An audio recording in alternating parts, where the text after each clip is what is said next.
Assalamualaikum warahmatullahi wabarakatuh.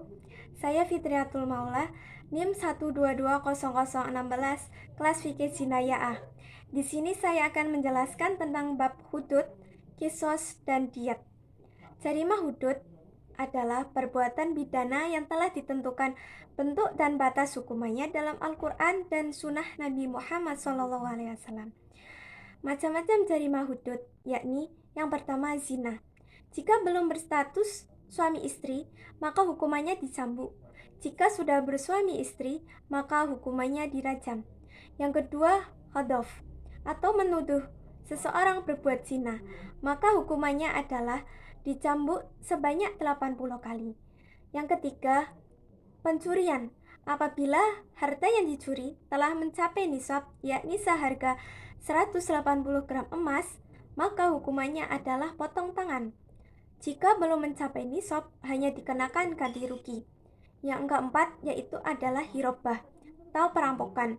Dihukumi bagi para pelakunya dengan hukuman potong tangan dan kaki secara menyilang. Sanksi bagi perampok yang sesuai dengan surat Al-Maidah ayat 33 adalah: pertama, bila perampok itu hanya mengambil harta tanpa saling membunuh, maka sanksinya adalah potong tangan dan kaki secara menyilang. Yang kedua yaitu jika perampok itu hanya menakut-nakuti saja tanpa mengambil harta dan tanpa saling membunuh, maka sanksinya adalah diasingkan dari tempat kediamannya. Kalau zaman sekarang itu dinamakan penjara.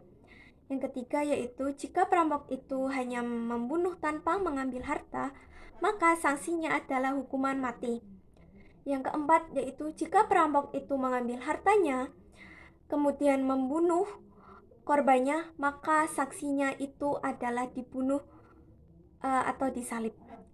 Yang kelima itu yang al-baghyu atau bughot, pemberontakan. Para ulama masih memperdebatkan mengenai hukuman dari tindakan pemberontakan ini.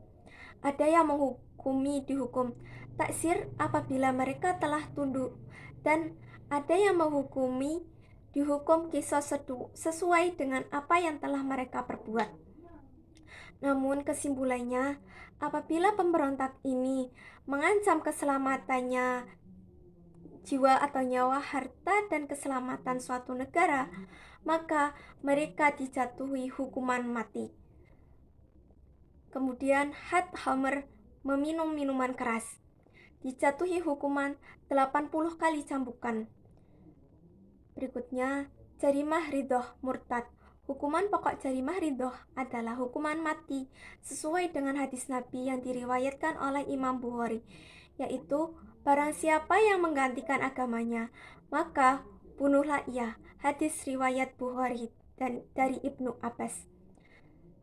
Selanjutnya yaitu bab kisos. Kisos adalah menjatuhkan hukuman kepada pelaku persis seperti apa yang dilakukannya. Kata kisos disebutkan dalam 2 surat sebanyak 4 kali. Ayat yaitu suratnya Al-Baqarah ayat 178, 179, 194, dan dalam surat Al-Maidah ayat 45 dapat disimpulkan bahwa kisos adalah memberikan perlakuan yang sama kepada terpidana sesuai dengan tindak pidana yang dilakukannya. Sedangkan diyat secara terminologi syariat adalah harta yang wajib dibayar dan diberikan oleh pelaku diyat kepada korban atau walinya sebagai ganti rugi disebabkan jinayat yang dilakukan oleh si pelaku kepada korban.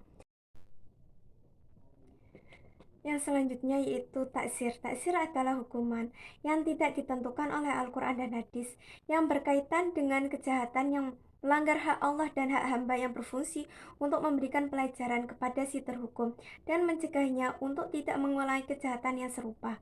Dasar hukum jarimah taksir pada jarimah taksir Al-Quran dan hadis tidak menerapkan secara terperinci, baik dari segi bentuk jarimah maupun hukumannya. Dasar hukum disyariatkannya sanksi bagi pelaku jarimah taksir adalah at-ta'zir yaduru ma'a maslahah. Artinya hukum takzir didasarkan pada pertimbangan kemaslahatan dengan tetap mengacu kepada prinsip keadilan dalam masyarakat. Menurut Syarbini Al-Khatib bahwa ayat Al-Quran yang dijadikan landasan adanya jarimah taksir adalah Al-Quran Surat Al-Fat ayat 1-9. Hukuman sanksi jarimah taksir, hukuman mati, hukuman jilid, hukuman penjara, hukuman pengasingan, hukuman pemboikotan, hukuman salib, hukuman denda. Contoh relevansinya taksir dengan hukum di Indonesia itu masih berkaitan karena di Indonesia sendiri itu masih menerapkan taksir yang biasanya diterapkan di dalam pondok pesantren. Contohnya, jika ada santri yang tidak menaati peraturan, maka akan ditaksir. Reformasi dan positifikasi hukum Islam di Indonesia. Menurut Kamus Besar Bahasa Indonesia, reformasi hukum adalah perubahan secara drastis untuk perbaikan di bidang hukum dalam suatu masyarakat atau negara. Reformasi hukum mempunyai arti penting guna membangun desain kelembagaan bagi pembentukan negara hukum yang dicita-citakan untuk kepentingan itu dalam sistem politik yang demokratis. Hukum harus memberi kerangka struktur organisatif formal bagi pekerjanya lembaga-lembaga negara, menumbuhkan akuntabilitas normatif dan akuntabilitas publik dalam proses pengambilan keputusan politik, serta dapat meningkatkan kapasitas sebagai sarana penyelesaian konflik politik. Positifikasi terkait pembaruan hukum Islam merupakan tren pembaruan pemikiran hukum Islam di Indonesia dengan meminjam terminologi Fadlur Rahman, Rafiq, dan Rohman, menjelaskan positifikasi sebagai bagian dari pembaruan hukum Islam mewujudkan tren neomodernisme. Hal ini dapat direpresentasikan dalam peraturan perundang-undangan sebagai produk legislasi suatu hukum. Sekian, wassalamualaikum warahmatullahi wabarakatuh.